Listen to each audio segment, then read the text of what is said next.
నమస్తే, welcome to Tejaswi media. ఈ రోజు మనకు మల్కాజ్గిరి కార్పొరేటర్ శవరన్న గారు ఉన్నారు మనతో పాటు.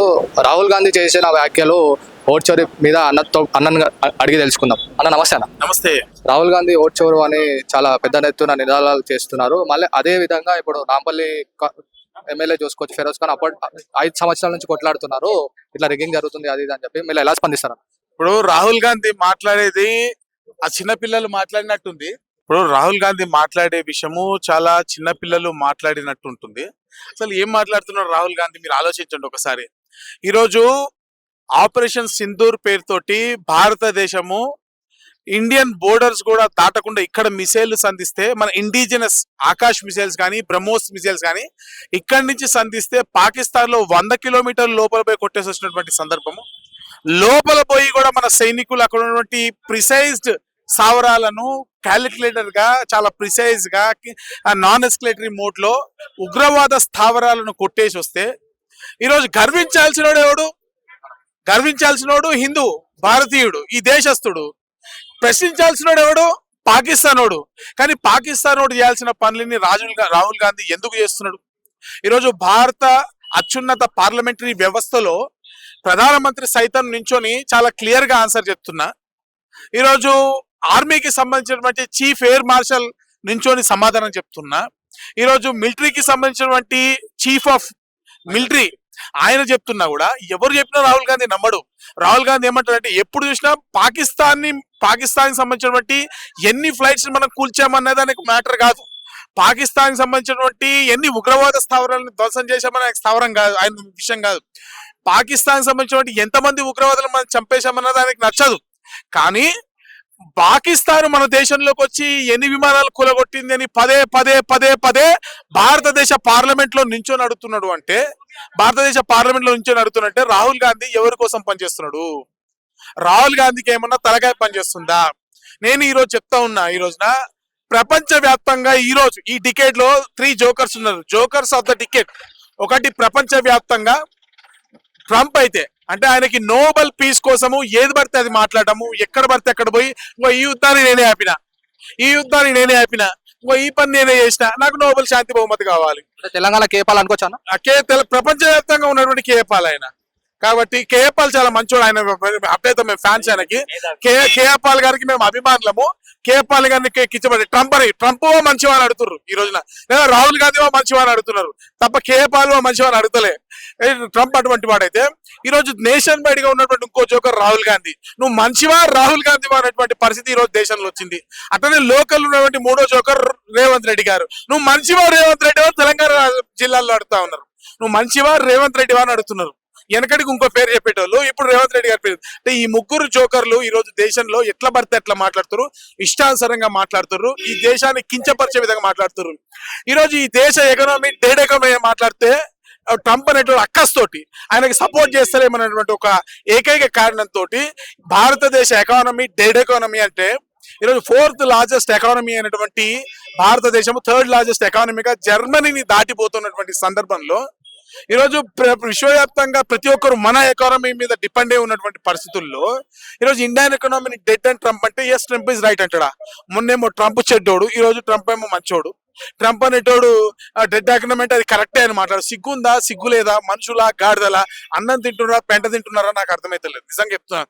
ఈ దేశంలో పుట్టినోడు, ఈ దేశం అన్నం తిన్నోడు, ఈ దేశం గాలి పీల్చినోడు, ఈ దేశాన్ని పట్ల ప్రేమ ఉన్నోడైతే ఈ దేశం తరపున నిలబడతాడు. నువ్వు పాకిస్తాన్ తరపున నిలబడుతున్నావు. ఈరోజు భారతదేశ national hero Narendra Modi, Pakistan national hero Rahul Gandhi. ఎందుకు ఈ విధంగా నేను చెప్తలేను కదా. పాకిస్తాన్ పార్లమెంట్ లో వాళ్ళ మినిస్టర్, వాళ్ళ ఎంపీలు చెప్పారు. వాళ్ళ ఎంపీలు రాహుల్ గాంధీ అయితే మాట్లాడుతున్నారో దాన్ని కోట్ చేసి దాన్ని యునైటెడ్ నేషన్స్ కి చూపించుకుంటున్నారు, వాళ్ళ ప్రజలకు చూపించుకుంటున్నారు. మనం చూపిస్తాం. ఇక్కడ ఎవరు పట్టించుకుంటున్నారు రాహుల్ గాంధీని? రాహుల్ గాంధీ ఎవరికి స్టార్ క్యాంపెయినర్ అంటే పాకిస్తాన్ లో ఉన్నటువంటి ఆసిఫ్ మునీర్ కి క్యాంపెయినర్ అయిండు. పాకిస్తాన్ కి ఎండోస్ చేస్తూ ఈరోజు పాకిస్తాన్ పాట పాడేటువంటి మనిషి రాహుల్ గాంధీ అయ్యాడు. సిగ్గుపడాలి కదా. ఈరోజు ఇవన్నీ సరిపోనట్టు ఈరోజు ఓటుకు నోటు అంట. అరే మరి తెలంగాణ రాష్ట్రంలో కాంగ్రెస్ పార్టీ గెలిచింది, కర్ణాటకలో కాంగ్రెస్ పార్టీ గెలిచింది, హిమాచల్ ప్రదేశ్ లో కాంగ్రెస్ పార్టీ గెలిచింది, మహారాష్ట్రలో చాలా సీట్లు గెలిచింది, అవునా కదా? మరి ఇవన్నీ ఎలక్షన్స్ రద్దు చేసి బ్యాలెట్ కి పోదామా? కాంగ్రెస్ పార్టీ దగ్గర కోట్ల రూపాయలు ఉన్నాయి కదా, మరి ఎలక్షన్స్ రద్దు చేసి జమిలీ ఎన్నికలు పోదాము. ప్రధానమంత్రి గారు చెప్తున్నట్టుగా జమిలీ ఎన్నికలు పోయి మరి బ్యాలెట్ గా పెట్టుకుందాం, ఖర్చు పెట్టుకొని. మరి మొన్న ఎమ్మెల్సీ ఎన్నికలు జరిగినాయి కదా, అవన్నీ కూడా బ్యాలెట్ కదా. మరి ఎందుకు ప్రజలు ఓట్లేదు బ్యాలెట్ లో కూడా మీకు అంటే? అప్పుడు తీర్పు వచ్చినప్పుడు బ్యాలెట్ తప్పవుతుంది, ఇప్పుడు వచ్చినప్పుడు ఏమో ఈవీఎం మెషిన్ తప్పవుతుంది. అసలు వీళ్ళకి టెక్నాలజీ తెలియదు, సైన్స్ ఏం తెలియదు, మైండ్ సెట్ లేదు, ఇంటర్నెట్ ఏంటి ఏం తెలియదు, ఈరోజు ప్రపంచం ఎటుపోతుందో తెలియదు, ప్రజల మనోభావాలు తెలియదు, ఈ దేశం ఏం ఆలోచిస్తుందో తెలియదు, ఈ దేశం యొక్క యువత ఏం ఆలోచిస్తుందో తెలియదు. ఇవేం తెలియకుండా ఇష్టానుసారంగా మాట్లాడుతున్నటువంటి రాహుల్ గాంధీని ఎవరూ అప్రిషియేట్ చేయట్లేదు. ఈ పిచ్చి కూతలు, పిచ్చి మాటలు బంద్ చేసుకోవాలి. బంద్ చేసుకోకపోతే చైనా పాటని ఇక్కడ పాడితే, పాకిస్తాన్ పాటని ఇక్కడ పాడితే ఈరోజు కాంగ్రెస్ పార్టీకి గుణపాఠం నేర్పిస్తారు. ఎవరో అన్నారు మా ఫ్రెండ్ మొన్న, మా బ్రదర్ యూఎస్కి వెళ్ళి వస్తూ, అసలు కాంగ్రెస్ పార్టీలో ఉన్నటువంటి పెద్ద దరిద్రమే రాహుల్ గాంధీ. ఎన్నాళ్ళైతే రాహుల్ గాంధీ ఉంటాడో, ఎన్నాళ్ళైతే గాంధీ ఫ్యామిలీ ఉంటుందో అప్పటి వరకు భారతీయ జనతా పార్టీ ఈ దేశంలో గెలుస్తూనే ఉంటది. రాహుల్ గాంధీ స్టార్ క్యాంపైనర్ అనుకోవచ్చు అన్న బీజేపీకి. బీజేపీకి స్టార్ క్యాంపైనర్ అయినా పాకిస్తాన్ యొక్క ప్రేమికుడు అనుకోవచ్చు. ఈ విధంగా కుక్కల ప్రేమికులు, ఇంకో ప్రేమికులు ఉన్నారు కదా, బేసిక్ ఆ విధంగా పాకిస్తాన్ ప్రేమికుడు, చైనా ప్రేమికుడు, చైనాకి ఈయనకు మధ్య ఉన్నటువంటి ఒప్పందం గురించి ఈ రోజు వరకు నోరెత్తాడు. నేను చెప్తాను వినండి, కాంగ్రెస్ పార్టీ జన్మలో ఒక బీసీని ప్రధానమంత్రిని చేయలే, ఒక బీసీని కాంగ్రెస్ పార్టీ ప్రెసిడెంట్ గా చేయలే. ఈ రోజు భారతీయ జనతా పార్టీ ఒక బీసీని ప్రైమ్ మినిస్టర్ చేసింది. నేషనల్ బీసీ కమిషన్ కి రాజ్యాంగ హోదా అంటే కాన్స్టిట్యూషనలైజ్ చేసింది. భారతీయ జనతా పార్టీ బీసీలను ఇన్స్టిట్యూషనలైజ్ చేసింది. అంటే ఓబీసీ మోర్చా అనుకుంటే ఒక ఆర్గనైజేషన్ పెట్టి దానికి డాక్టర్ లక్ష్మణ్ గారిని జాతీయ అధ్యక్షుడిగా చేసి, ఆయన పార్లమెంటరీ బోర్డు మెంబర్ గా చేసి, ఆయన ఎంపీగా చేసి ఇన్స్టిట్యూషనలైజ్ చేసింది. ఈ రోజున అత్యధిక శాతం ఓబీసీలను మంత్రులుగా పెట్టింది, అత్యధిక శాతం ఓబీసీలను రాష్ట్రాల ముఖ్యమంత్రులుగా పెట్టింది. అటువంటి భారతీయ జనతా పార్టీ చిత్తశుద్ధిని కాసేపు బీసీల పైన అక్కసుతో, అంటే కావాలని బీసీలకు వ్యతిరేకం అంటూ ప్రచారం చేస్తాడు, కాసేపు పాకిస్తాన్ ట్రంప్ను చూసి భయపడ్డాడు ప్రచారం చేస్తాడు, కాసేపు నరెండర్ అంటాడు, కాసేపు ఓట్ల మీద మాట్లాడతాడు. పిచ్చెక్కిందా, ఏమైనా దిమాగ్ ఏమైనా ఖరాబ్ అయినట్టుంది.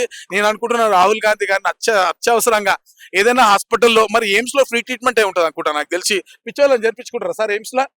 మరి ఈయన ఎందుకు చేర్పించుకుంటలేడు నాకు అర్థమైతలే. ఢిల్లీలో ఎయిమ్స్ కనుక ఆయన చేర్పించుకోకపోతే భాగ్యనగరంలో బీజేపీ కార్పొరేటర్లు ఇక్కడ పిచ్చి హాస్పిటల్లో చేర్పించడానికి సిద్ధంగా ఉన్నారు. మేము వెంటనే విమానాశ్రయం దగ్గర నుంచి ఆయన రిసీవ్ చేసుకొని మొత్తం అతిథి మర్యాదతోటి, హై ప్రోటోకాల్ తోటి ఎర్రగడ్డలో చేర్పించడానికి మేము సిద్ధంగా ఉన్నాము. రాహుల్ గాంధీ గారు, మీ వైద్యానికి పూర్తి ఖర్చు మల్కాజ్గిరి కార్పొరేటర్ గా నేను, Bharatiya Janata party corporator GHMC కార్పొరేటర్లు అందరూ కూడా కలిసి పెట్టుకోవడానికి మేము సిద్ధంగా ఉన్నాం. ఈ రోజు విరాళం ₹1,00,000 ప్రకటిస్తున్నాం ఈ వేదిక సాక్షిగా. రాహుల్ గాంధీ వైద్య నిమిత్తం ఆయనకి మానసిక స్థితి బాగు చేయడం కోసం ₹1,00,000 నేను విరాళంగా ప్రకటిస్తున్నాం మీ మీడియా ద్వారా. ఈ ₹1,00,000 ద్వారా రాహుల్ గాంధీ గారు ఇక్కడ హాస్పిటల్లో చేరాలి. వారు కోరుకున్న హాస్పిటల్లో మేము వైద్యం చేస్తాం ఖచ్చితంగా. ఈ దేశానికి వ్యతిరేకంగా మాట్లాడే పిచ్చి, దానికి రోగానికి మందేమన్నా ఉంటే దయచేసి వారిని నయం చేయాలి. ఈ దేశానికి వ్యతిరేకంగా, హిందుత్వానికి వ్యతిరేకంగా, బీసీలకు వ్యతిరేకంగా, ప్రజాస్వామ్యానికి వ్యతిరేకంగా, భారత రాజ్యాంగానికి వ్యతిరేకంగా, రాజ్యాంగం చేతిలో పట్టుకుని రాజ్యాంగానికి వ్యతిరేకంగా మాట్లాడుతున్నటువంటి రాహుల్ గాంధీ గారి రోగం నయం కావాలని చెప్పి ఈరోజు మేము మనస్ఫూర్తిగా ఆ భగవంతుని ప్రార్థిస్తున్నాం. థ్యాంక్ యూ అన్న, థ్యాంక్ యూ సో మచ్.